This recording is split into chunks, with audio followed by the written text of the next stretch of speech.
The following is a training video on how to build a cold call script that works. In this training module, we're going to bring in some of the concepts discussed in other training modules, and we begin with talking about some core concepts. It all begins with understanding the prospect. To really be good at cold calling, you need to understand what's going on the other side of the phone. If you're calling business to business, it's good to assume that the prospect is extremely busy when you're trying to reach them. The reason why is they're at work, right? And if they're at work, they're working. The other thing to keep in mind is that they get a lot of sales calls. Not only do they get calls probably from your direct competitors, but they also get calls from companies that have nothing to do with you. If you're calling a decision maker, there are a number of different salespeople that are trying to reach them to sell their products. They also get a lot of other calls as well. They might get internal calls from people needing stuff approved or needing their decision on internal projects. Also keep in mind that once you do finally get someone on the phone, they're likely not in a buying mode for what you're trying to sell. You might think that they should be, but the reality is that if they're sitting at their desk, they answer the phone, they're not sitting there before they answer your call thinking, I wish someone would call me, or where can I find more information about the product you sell. That's not an issue or something for you to be concerned about. It's more something for you to be aware of. In addition, the prospect will typically answer the phone with their guard at a medium level. As soon as they don't recognize who you are, if they don't know exactly why you're calling, and they're going to put their guard at a medium level because they might think you're about to start to take their time or be a disruption. Everything you say and do will make their guard either go up or go down or stay at the same level.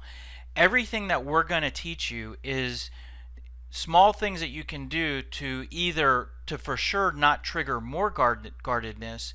At a minimum, you want to keep their guard at where it is, but there are also some things you can do to decrease their guard, and a lot of that starts with doing everything you can to not sound like a salesperson. I mentioned that these prospects get a lot of sales calls, and because of that, they get approached all day long. So if you start to sound like a salesperson, one, you're going to start to sound like another salesperson. Two, they're going to become a bit guarded with you. The other thing is that people just don't really enjoy being sold to. You know, we don't mind buying stuff. You know, on the weekends we might go out with our families and go to the malls and make big purchases. We don't mind spending money, especially if it's something that's going to be exciting. And for a business person, something exciting might be something that helps them to save money or make more money or make things easier. So prospects do enjoy buying from you, but no one really enjoys being sold to by a salesperson. As a result, you want to do everything you can to not sound like a salesperson. Everything that we're going to talk about here in this module, as well as our other modules, will help you to do that. This is extremely important early in a call. If you start to sound a little salesy or a little pitchy or try to go for the close at some point in the call, that could be okay. What you don't want to do is sound like a salesperson right out of the gate. One way to do this is to minimize the product jargon. A lot of salespeople might begin a call introducing themselves, the company they work for, and start to talk about the product, right? This screams, I'm a salesperson and I want to try to sell to you. Another thing you can do is just try to use real conversational language. A lot of salespeople try to get very fancy using big words or big marketing blurbs in their script. Try to build a script that has just very simple language that people use every day. A big thing that you can do to immediately improve your results is shift towards focusing on the right goal. And I'm going to explain this, but just keep in mind, this is something that we can easily forget and something that even I have to remind myself every day. To be clear, when I say the right goal, keep in mind you have an ultimate goal, and the ultimate goal is to sell your product, get a new client, right? But you always have an immediate goal. And if you're cold calling, your immediate goal is likely something different than your ultimate goal. Unless you sell something that's a one-call close, you're going to sign them up right on that cold call, which sometimes happens, but in most B2B cold calling, that's not the case. And if that's not the case, your immediate goal might be something else. And this diagram here kind of outlines what some of the common steps that a salesperson might go through. So your initial contact is going to be that cold call, and this is going to be 2 to 5 minutes. That's not enough time to sell your product or service. What you should sell is the next step in your process, which might be just simply to have a conversation. And in reality, you could have that conversation right there at the same time of the cold call. But for me personally, I want to actually sell them on that.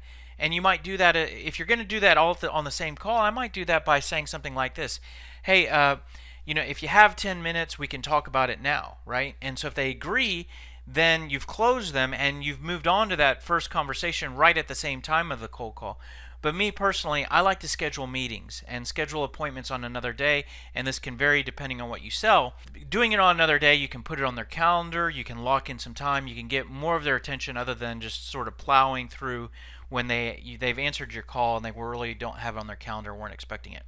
But the key takeaway here is always stay focused on selling the appointment, selling the conversation, and get away from falling into the trap of I'm trying to sell this product.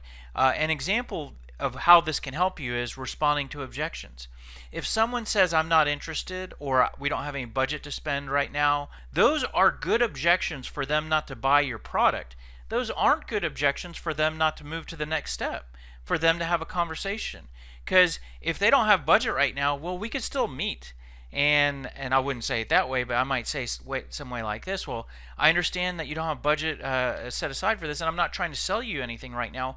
What we want to do is open the dialogue between our two companies, and we won't spend a ton of time, so we won't have the expectation that you're going to buy. But then down the road, when you're ready to make a decision, you'll have all the information you need from us. So, are you available for a brief conversation? So it's being able to really remember that objection response and have that frame of mind. What enables that is always staying on the right goal, which is not selling the product but selling the meeting. 80-20 rule. So in a cold call, if you're doing true cold calling, we believe 80% of the cold call should be spent on the prospect and 20% on you. Most salespeople fall in the trap of 80% on me and 20% on you, which means I'm going to talk about my company, I'm going to try to talk to you about what my products do, and I'm going to try to make you interested, and then I'm going to try to close you. And when I try to close you, it might involve 20% on you.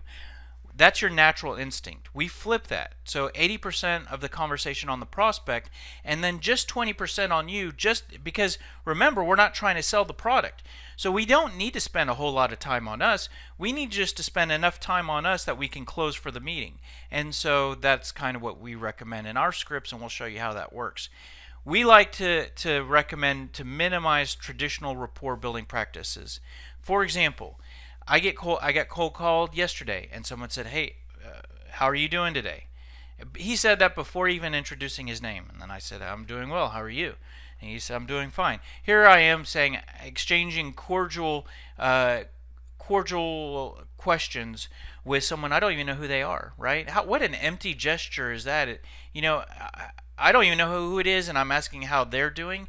How fake are both of us being at that point, right? He's starting to waste my time, and it's a fake, empty gesture. It's a step back, in my opinion. Don't ask if you're doing cold calling. Don't ask someone how they're doing. It's cheesy. It's a salesy. It's like you're trying to manufacture rapport, and I would remove it from your cold call script. Now, I will say this: if you've talked with someone as little as one time, you can add in the "how are you doing today," because then you at least know each other. You've spoken for 5 minutes, then you can add "how are you doing today," because it's not empty at that point. If you're strangers cold calling, take it out. What I do is I'll replace that with another question, which we'll talk about in a minute, we'll just totally flip that part of the conversation.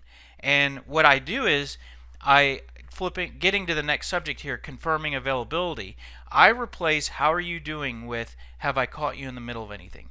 It goes at the same place in the call script. It's at the very beginning, and I go from being a cheesy salesperson, starting to take your time, to being a respectful someone who is respecting your time. And you would be surprised how this question disarms people. And if you phrase it in this way, it almost sounds like they know you or something, like, Hi, hey, yeah, this is Michael Halper. I'm calling from SalesScripter. Hey, have I caught you in the middle of anything right now? It sounds like we already know each other. There's like this familiarity implied. Now that's different from are you? What I don't recommend when you're confirming availability is I hear this all the time. Are you busy right now? So we know that they're busy. So you don't need to ask that. And also, if I ask if you're busy, that's kind of coming from a low value, low self-esteem type of position because it's saying you might be have more important things going on your side than my product. You know, and so that's a very weak frame of mind. And that's when you present yourself as being weak at the early part of a call, that can be detrimental. So don't say, "Are you busy?" Don't say, "Have I caught you at a bad time?" That's fairly negative. If anything, change that to, "Have I caught you at a good time?" But I just always start. I always say, "Have I caught you in the middle of anything?"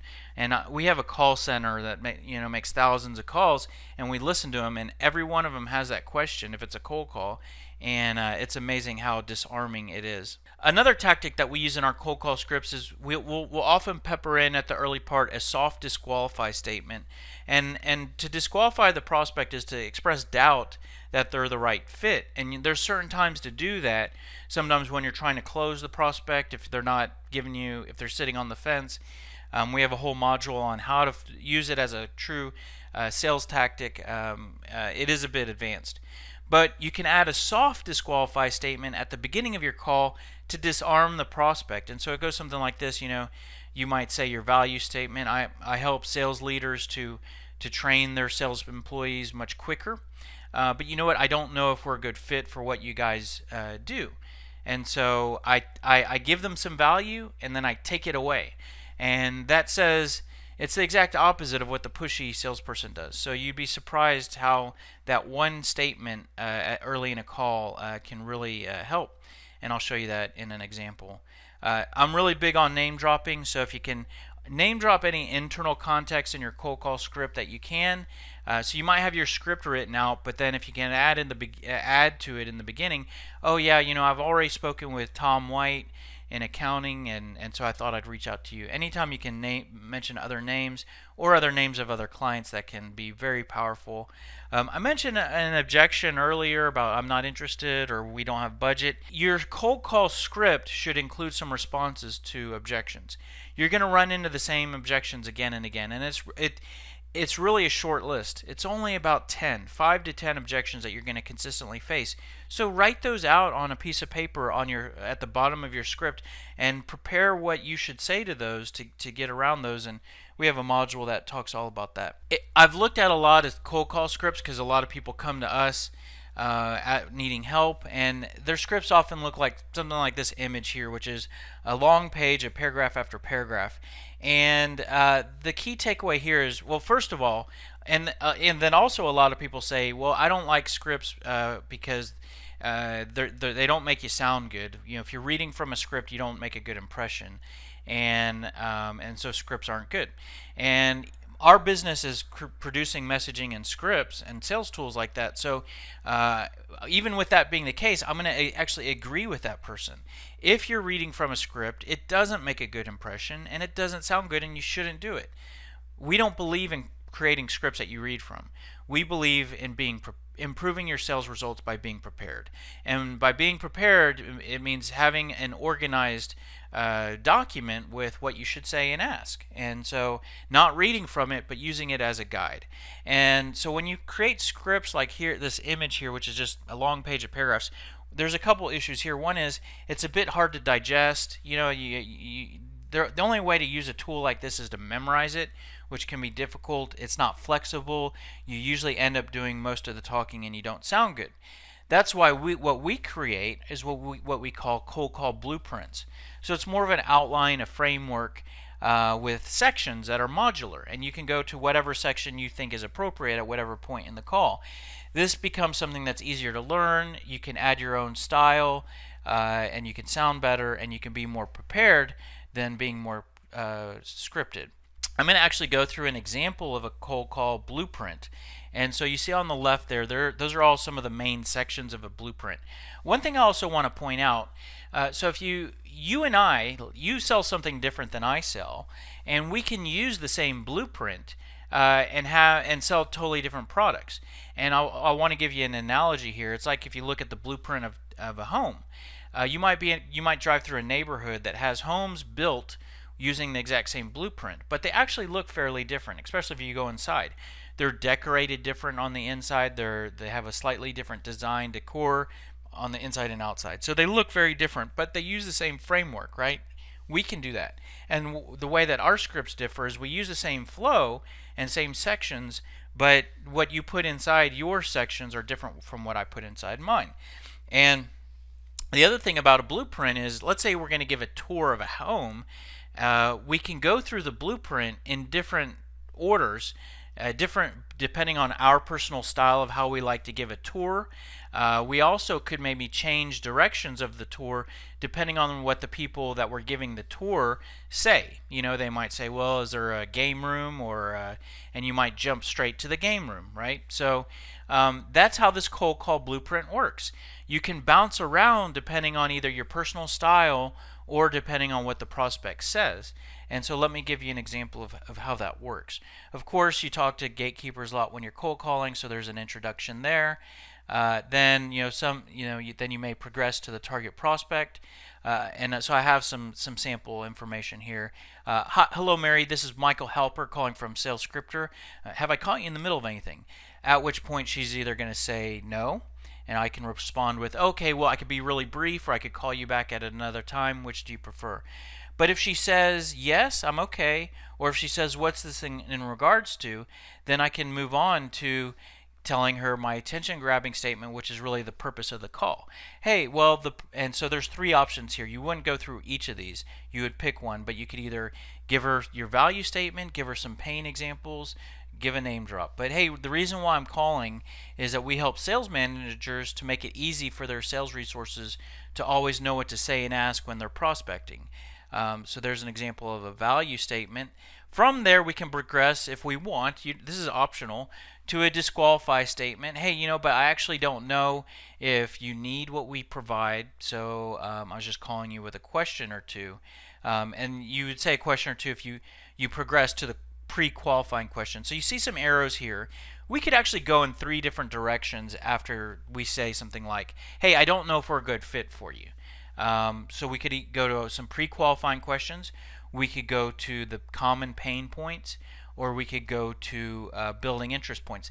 The building interest points are the interest points about us. So that's where we talk about us. And you'll notice that's right above the close. You could use this blueprint to do, even though you see a bunch of sections here, you could do the quick close, which the quick close looks like this. And Mary, the reason why I'm reaching out to you is we helped Strike Tech to improve their sales employee onboarding and decrease their sales staff turnover.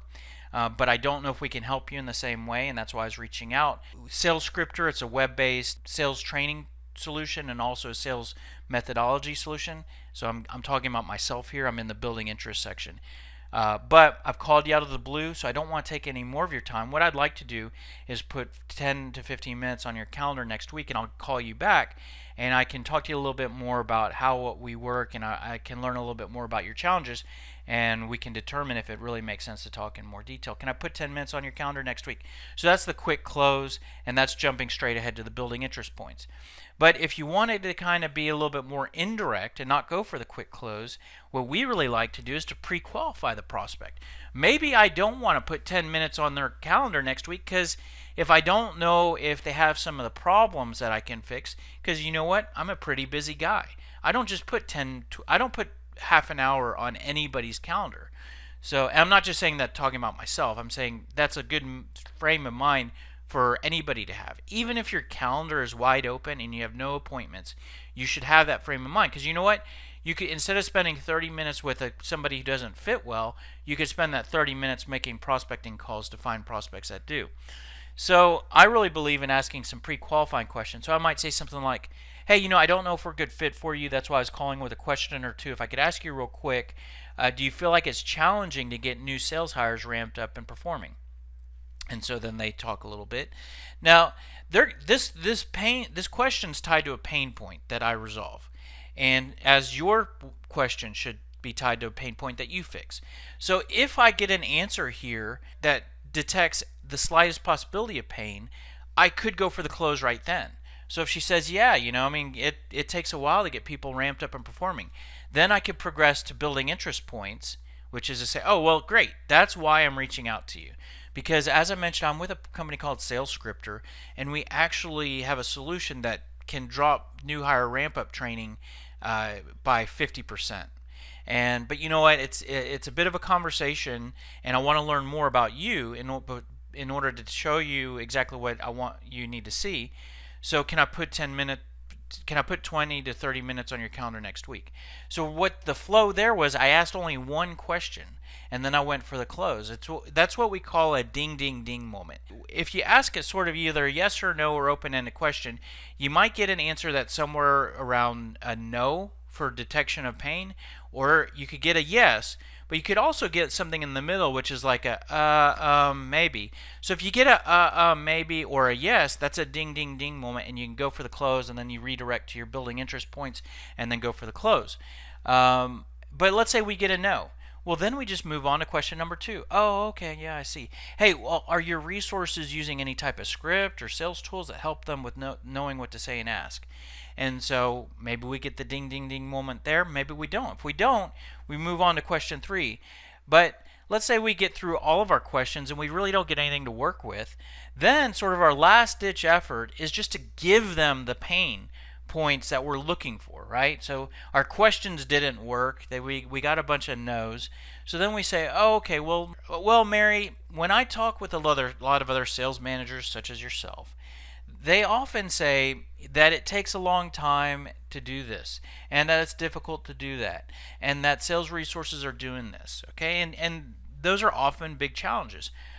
Am I hearing you correctly that you don't have any of those, or can you relate to any of those? And so we're at this point, we're just giving them the exact problems, and they can either say yes, no, maybe, right? And if they say no, we don't have any of that, we're pretty good. And if you develop the right pain points, then that might be someone you shouldn't meet with, right? You can kind of take them off your list, and you might say something like, oh, well, you know what? Let me just say, you could still go for the close, but probably the best thing to do is to say something like, well, you know what, Mary? Sounds like you guys are doing pretty good over there. So I'm probably not going to try to put any time on your calendar. Maybe I might check in with you next year or so. But and so you kind of you disqualify them. Maybe you fully disqualify, not soft disqualify, or you could still go for the close. If you get one of those or whatever, then you can progress to the building interest points, which is, hey, well, great, that's why I'm calling you. We should meet, and you could talk about yourself. So I'm a firm believer in there. When you do talk about yourself, which we want you to do sort of at the right time, don't just talk about your products and what they do. Talk about the value that they offer. Talk about the ROI, name drop. Talk about how they differ, and so then you can progress to the close. Now, notice when you get to the close, this isn't necessarily always the end. There's some arrows that go back up. So if you go for the close and they say, I'm not ready to commit to a meeting, or if they say, no, I'm okay, I'm not interested, or whatever, then you could go back up. Go back up and ask a couple questions. Maybe you asked one question and then you went for the close and you couldn't close. Well, go back up and ask question number 2. So Mary says, no, that's okay. I don't have, I can't fit that in my calendar. Okay, well, Mary, let me ask you another question. Are you concerned about blah, blah, blah, right? And so I've gone back up to the pre-qualifying questions. Maybe I've already asked all my pre-qualifying questions, so then I might go back up and go to the pain points if I haven't shared those yet. Maybe I might say, oh, okay, well, I hear that you said you don't have time to meet. Do you have any of these challenges? And if you do, are you sure it doesn't make sense to meet at all? Maybe next week it doesn't make sense, but we could put something on the calendar for a month out. We're not going anywhere, and neither are you, so we could just pencil something in if you have any of these pain points. So you kind of go back up to the pain points to continue to try to move forward. So if you like that, now at SalesScripter we have a software solution, but you don't need to purchase from us. You could do all of that with a Word document or Excel spreadsheet. Here's what you need to do. You need to start out by figuring out your value statement. What's the key value that you offer? Figure out the pain points that you help to fix. Based on those pain points, produce some pre-qualifying questions that look for those pain points. Develop some building interest points that communicate real quickly the best things about what you have to offer. And an optional step is to develop a name drop example of another customer that you've worked with and helped. If you have all that, you could fill in those sections of the blueprint and create that for yourself. Now, if you do like all that and you want kind of a simpler way to go, SalesScripter can make that process easier for you, and it'll basically walk you through identifying all of those key things. What are you trying to sell? How does it help in terms of your value? What problems do you fix in terms of pain points? What questions should you ask to determine if those pain points exist? It'll take you through this workflow to extract all those most powerful details, and as you enter those into SalesScripter, it basically links all those information, plugs all those details into a library of scripts and documents, so you basically will get your SalesScripter will provide you with your cold call blueprint in actually a number of different versions.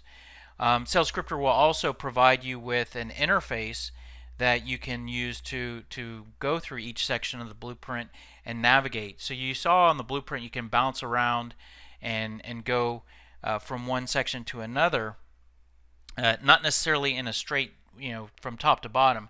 Well, this tool kind of helps you to go to the key thing and the key section of the blueprint that you need to go to, depending on what the prospect says, and also displays all of the objections that you're going to face and your voicemail scripts as well.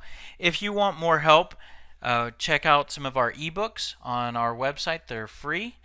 There's a number of videos on YouTube as well. And on our website we have a formal training program as well, and do provide sales coaching and consulting. And SalesScripter is available. There's a free trial demo if you want to check that out. We wish you all the best, and let us know if we can help you in any way.